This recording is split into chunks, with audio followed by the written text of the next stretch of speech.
Her kimning ortiqchiligi bor. To'ygining bo'yi egiz, o'shkining bo'yi pakar edi. Bir kuni o'shka to'ygining daraxt ustidagi yumron yupurmoqlarni yeyotganligini ko'rib, uning shundoq yegisi keldi.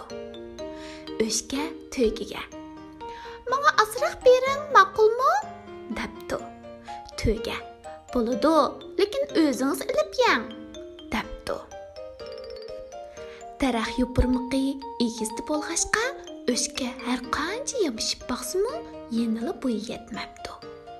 To'yga uni masxar qilib: "Ha ha ha, kim seni buncha pakkar tug'ilsin debdi?" debdi. To'yga yupurmoqlarni yeb bo'lib, qarg'adak bo'lsa, o'shka tam tuvdagi yumron o'tlarni yeyotgan ekan.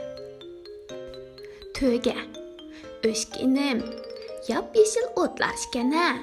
Menga azroq beringchi" debdi.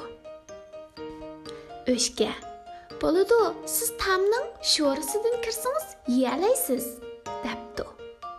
Sho'ra bak kichik bo'lg'achqa, to'yga har qancha chiqibmi kirolmabdi.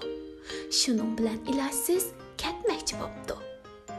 O'shka bir bog'lam o'tni tishlab ekilib, to'ygiga beribdi va to'ygiga qarab: "Siz cho'ng bo'lgan bilan hammaga qodir emassiz. Men kichik bo'lganim uchun yaramas emasman. Hammamizning o'zimizga yarasha ortiqchiligimiz bor. Shunga o'zaro yordamlashganimiz tuzuk" debdi. Askartish: bu hikoyani so'zlab bo'lgandan keyin baldan munolarni so'rab baqsaq bo'ladi. Birinchi, o'shka nimishqa daraxtga yupurmoqlarni yeyolmadi. Ikkinchi, to'yga o'tni yeyoladimi? U qanday yeyoladi? Ballarga o'zaro yordam berish kerakligi haqida tarbiya berish kerak.